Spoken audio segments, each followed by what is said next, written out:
এমন একটি জেলখানা যেখানে ঢোকার রাস্তা আছে কিন্তু বের হওয়ার কোনো পথ নেই। আমেরিকার সান ফ্রান্সিসকো উপমহাসাগরের মাঝখানে দাঁড়িয়ে থাকা এক পাথুরি দ্বীপ, যাকে সবাই চেনে দ্য রক নামে। বলা হতো এই জেলখানা থেকে পালানো মানে নিশ্চিত মৃত্যু। আজ আমরা আলকাট্রাজের সেই অন্ধকার রহস্য পাশ করি, যেখানে ইতিহাস আর বাস্তবতার লড়াই ছিল। আলকাট্রাজ ছিল অপরাধীদের জন্য এক চূড়ান্ত দুঃস্বপ্ন। সো ভিডিও শুরু করা যাক। 1934 থেকে 1963 সাল পর্যন্ত এটি ছিল আমেরিকার সবচেয়ে সুরক্ষিত ফেডারেল প্রিজন। এখানে সেই কয়েদিদের পাঠানো হতো যারা অন্য কোনো জেলে শান্ত থাকতো না। এখানে ছিল পৃথিবীর সবচাইতে কুখ্যাত বন্দীরা। তারা ছিল মাফিয়া দুনিয়ার বেতাজ বাদশা, যাদের নাম শুনলেই পুলিশেরও বুক কাঁপত। এই কারাগারকে বলা হতো ডেথ ট্র্যাপ বা মৃত্যু ফাঁদ, কারণ দ্বীপের চারিদিকে বরফের মতো ঠান্ডা পানি ছিল এবং সেই পানিতে ছিল বিশাল বিশাল হাঙর। কেউ পালানোর কথা ভাবলেও তার শরীরের লোম দাঁড়িয়ে যেত। 1961 সালে এখানে আসে দুই ভাই, জন অ্যাংলিন এবং ক্লেয়ারেন্স অ্যাংলিন।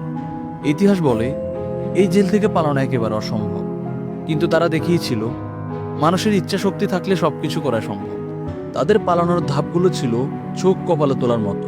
তারা মেস থেকে চুরি করা স্টিলের চামচ এবং একটি পুরনো ভ্যাকুয়াম ক্লিনারের মোটর দিয়ে একটি হাতে তৈরি ড্রিল মেশিন বানায়। 6 মাস ধরে রাতের পর রাত তারা তাদের সেলের ভেন্টিলেশন পাইপের ছিদ্রগুলো খুঁড়তে থাকে। ড্রিলের আওয়াজ ঢাকতে তারা বন্দীদের মিউজিক প্র্যাকটিসের সময়টাকে ব্যবহার করত। পালানোর রাতে যেন গার্ডাররা টের না পায়, সেজন্য তারা সাবান, টয়লেট পেপার আর সেলুন থেকে চুরি করা আসল চুল দিয়ে অবিকল নিজেদের মতো দেখতে 3টি নকল মাথা বানিয়ে বিছানায় শুয়ে রাখে। তারা 50টিরও বেশি রেইনকোট আঠা দিয়ে জোড়া লাগিয়ে একটি ছোট নৌকা তৈরি করে। 11 জুন 1962 গভীর রাতে তারা ভেন্টিলেশন দিয়ে বেরিয়ে জেলের ছাদে ওঠে এবং পাইপ বেয়ে নিচে নেমে সমুদ্রে ভেসে যায়। পরদিন সকালে যখন গার্ডরা তাদের ডাকতে যায়, তখন দেখে বিছানায় শুধু নকল মাথা পড়ে আছে। FBI তাদের আজও খুঁজে পায়নি।